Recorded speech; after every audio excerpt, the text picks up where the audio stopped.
Wolfgang, where you at, man?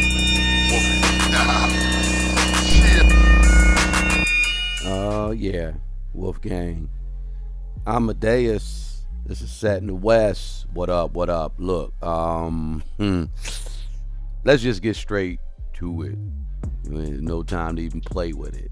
LaRussell signing the Roc Nation. Independence versus industry power.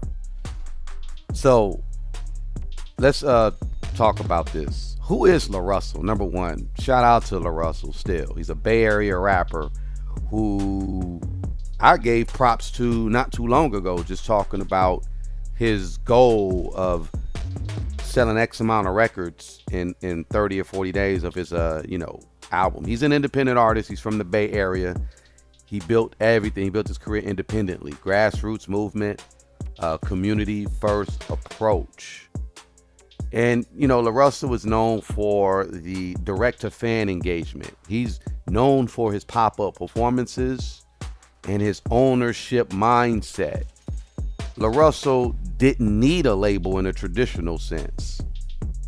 So my thing is, why would you sign the Roc Nation? This makes this Roc Nation deal worth examining. Why does signing the Roc Nation, what does it mean? I mean, okay, so Roc Nation deals, they vary. Management deals, distribution partnerships, strategic strategies, touring, sync licensing, branding. But is a label deal with Roc Nation, is this a label deal or is this an infrastructure deal? So all this matters when it comes to ownership and control. Now, they're going to probably call me a professional hater. I'm not going to even go there yet. But I always was champion LaRussell, number one. He West Coast, Bay Area. Shout out to the Bay Area. And he's independent. He was independent. And the thing is, I look at something like an OG in the game says, you either got to be pro the people or pro the industry. And I was always championing him because he's pro the people and he's pro independent. And you got to look at the Bay Area mentality, man. Bay Area has always been on their independence. Shout out to Too Short.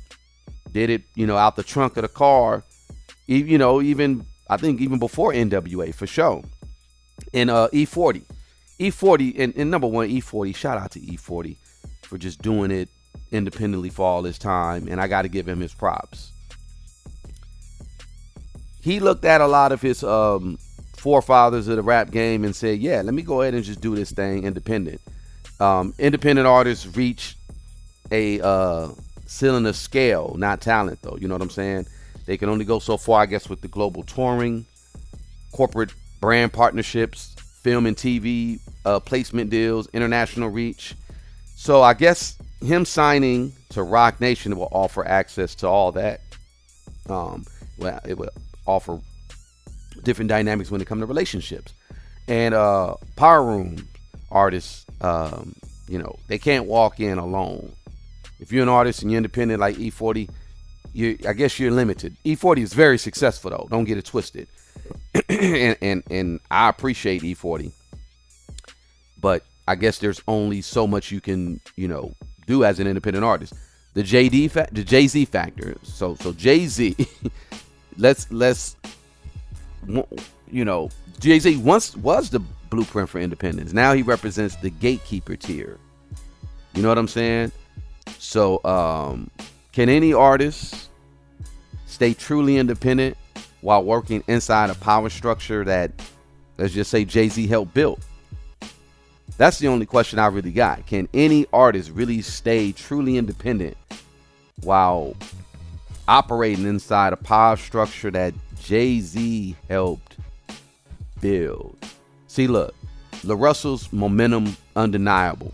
Saw him on Sway in the Morning, heard him on Shade 45, that song Wiggling, that got me. I was like, ooh, that's fire. That song Wiggling is dope. And LaRussell is basically what, he's authentic. But now labels are They're going after authentic grassroots artists because they kind of want to show like, hey, you're not finna do this without us, or you're not finna do this independently. We're not gonna have another success. We got to have our hand in it. That's what's going on with this Roc Nation situation. That's what I'm saying. Y'all gonna call me a professional hater. I'm not a professional hater. I'm just saying what's saying out loud. I mean, what people low key are saying behind the scenes, but you know, I'm just saying it out loud. Industry credibility though is shaky. You know, they need artists with trust. So this Lar Russell situation now is kind of like, oh, hey, well, Lar Russell did this when, you know, other independent artists will actually do the damn thing. So let's really ask the question: did Lar Russell choose Roc Nation, or did Roc Nation need Lar Russell? Now look, Jay-Z has been going through a whole lot as of late.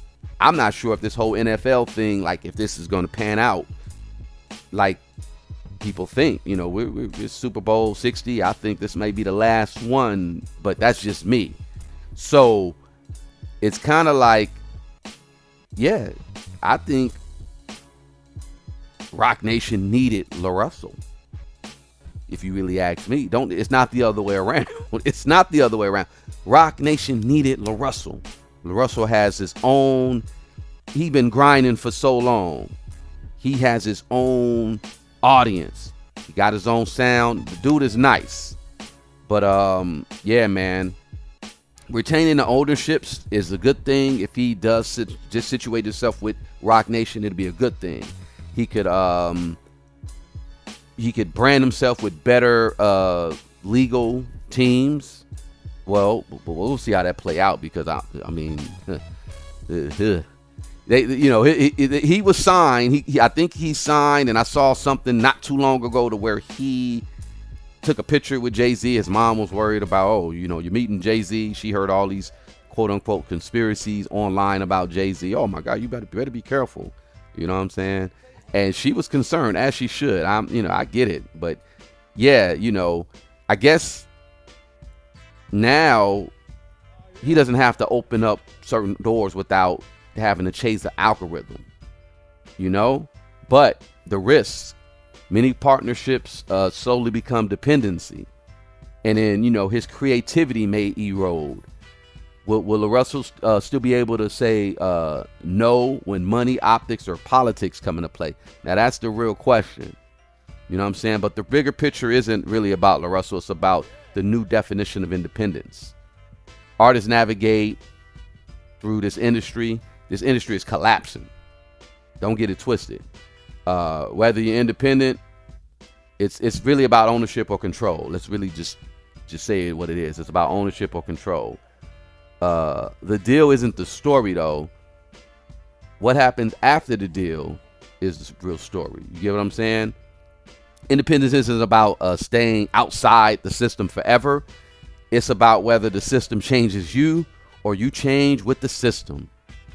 That's all I really want to say. Shout out to Lar Russell, but man, a lot of people in the comment section are saying, bro, you made a bad move.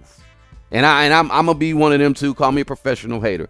Hey, I guess let's see if they go get Miles.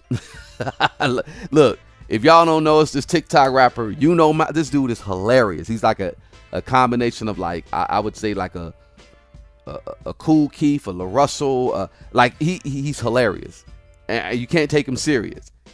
I mean, you know, he's dope though in his own right. I think he's trolling his way in. Lar Russell really got it from the dirt, and now it's kind of like, hey, I guess they gave him an offer he couldn't an offer that he couldn't refuse. Really? That's that. You know, I think that's what it is. But anyway, y'all tell me what y'all think. You think this is a good move, or do you think what I think it's gonna be?